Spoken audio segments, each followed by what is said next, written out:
masih ada 21%. Nah, 21% ini adalah guru yang sudah lulus namun tidak mendapatkan formasi ya. Dapat dikatakan bahwa malah ini lulus passing grade namun tidak mendapatkan formasi.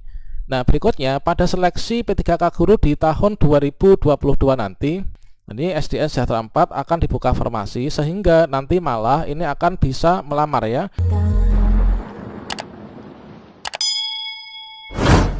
Assalamualaikum warahmatullahi wabarakatuh, sobat-sobat calon guru, selamat datang di channel calon guru. Sobat-sobatnya, menjelang pendaftaran P3K guru tahun 2022, tentunya banyak sekali pembahasan terkait tentang teman-teman yang sudah lulus passing grade itu akan diberikan formasi. Nah, sebenarnya di sini apakah benar yang lulus passing grade itu dipastikan akan diberikan formasi? Jika memang semua itu benar, kira-kira siapa saja kategori peserta yang berpeluang lulus besar ya teman-teman? Yang kedua, apakah itu hanya P1 saja ataukah juga termasuk P2 atau juga termasuk P3? Selanjutnya, kalau misalkan iya, penempatannya kira-kira di mana?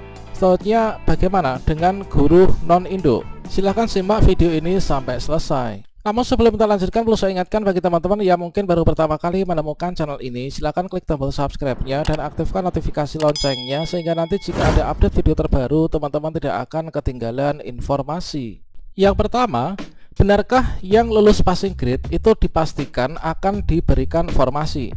Coba kita cek, yaitu rapat Kemdikbudristek bersama Komisi 10 DPR RI, yang mana berdasarkan dari draft mekanisme rekrutmen guru ASN P3K tahun 2022 yang telah dipresentasikan oleh Kemdikbudristek. Di sini disampaikan bahwa pada intinya untuk di tahun 2021 itu kan masih ada tahap 3 yang sampai saat ini belum dibuka ya teman-teman. Nah, di sini nanti untuk formasi sisa di tahap 3 akan digabungkan ke dalam formasi P3K guru tahun 2022 teman-teman. Nah, di sini diperlukan aturan yang disempurnakan serta penggabungan ya sisa formasi di tahap 3 tahun 2021 dengan formasi baru di tahun 2022 teman-teman. Nah, selanjutnya dari semua itu di sini dari poin yang pertama itu adalah difungsikan yaitu untuk mengakomodir guru-guru yang sudah lulus passing grade teman-teman atau sudah mendapatkan nilai ambang batas dalam seleksi P3K guru baik itu di tahap 1 maupun juga di tahap 2. Kepastian tentang guru yang sudah lulus passing grade dipastikan dapat diberikan formasi itu juga telah disampaikan oleh Pan RB terkait tentang rencana mekanisme baru rekrutmen P3K guru tahun 2022, yang mana di sini diambil dari pada bagian tahap penetapan kebutuhan ya. Nah, pada bagian penetapan kebutuhan di sini kan untuk pengusulan formasi ini kan oleh Pemda berdasarkan data rekomendasi dari Kemdikbudristek.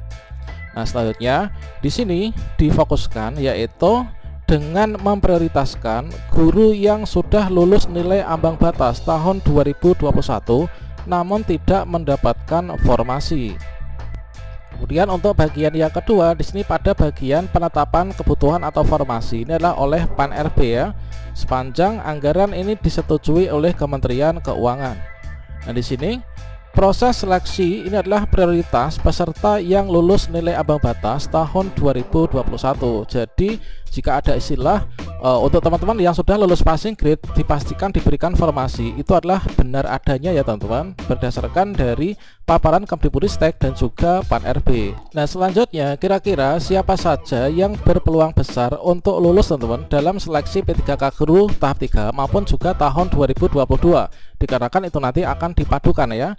Nah, di sini data dari Pan RB itu adalah seperti ini teman-teman. Jadi dari hasil rekapitulasi yang ada pada seleksi P3K guru tahun 2021 itu totalnya ada 925.637 pelamar teman-teman. Yang mana di sini hanya 32% saja. Nah, 32% ini yang sudah lulus passing grade dan juga sudah mendapatkan formasinya ya. Dan saat ini tentunya sudah pada menerima SK teman-teman. Kalau misalkan di daerah kami ini untuk P3K guru tahap 1 dan tahap 2 pembagian penyerahan SK-nya nanti tanggal 23 Mei ini ya. Saya doakan teman-teman yang belum mendapatkan SK ini segera turun SK-nya. Nah selanjutnya, nah ini teman-teman masih ada 21%. Nah 21% ini adalah guru yang sudah lulus namun tidak mendapatkan formasi ya. Nah tidak mendapatkan formasi. Jadi di sini ada angka 1900 di sini 193.954 teman-teman. Ada 193.954 ini adalah guru yang sudah lulus passing grade namun tidak kebagian formasi.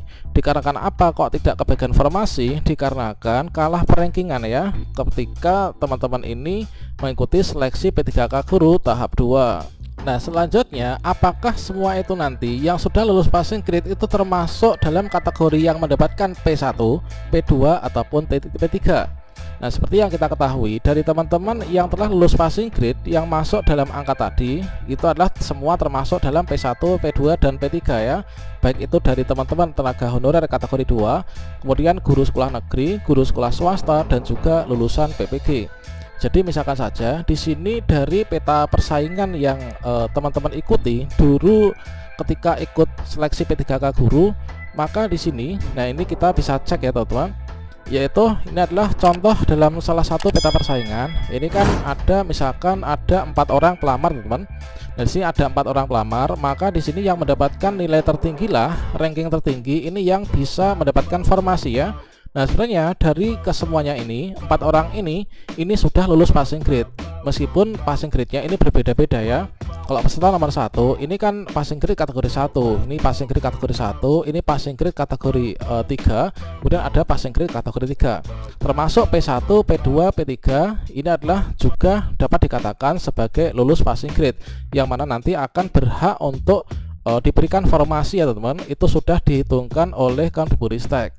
Sehingga di sini dari teman-teman untuk peserta nomor 2 sampai nomor 4 ini adalah mereka dikatakan yang lolos passing grade namun nggak kebagian formasi, dikarenakan kalah perankingan dengan peserta nomor 1 yang mendapatkan nilai lebih tinggi. Nah selanjutnya teman-teman, bagaimanakah terkait tentang formasi yang diberikan atau penempatan guru yang sudah lulus passing grade tersebut?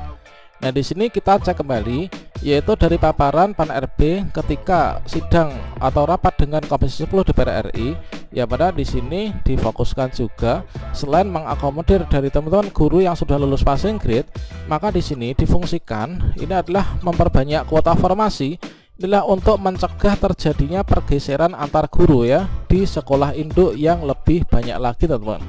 Nah jika misalkan faktanya seperti ini, maka kira-kira untuk simulasinya ini adalah seperti ini, baik itu guru induk maupun juga guru non induk. Nah kalau misalkan ya, misalkan bagaimana dengan yang dulu ketika mendaftar itu adalah termasuk dalam kategori guru non induk. Nah misalkan saja pada seleksi tahap 2, seleksi tahun 2021 kemarin, di sini di SDN Sejahtera 3 di sini ada 1 honorer teman-teman, yang mana di sini tidak membuka formasi, sehingga 1 honorer yang mana di sekolahnya sendiri ini tidak mendapatkan formasi. Misalkan adalah Mala ya. Mala ini adalah guru honorer di SD Sejahtera 3.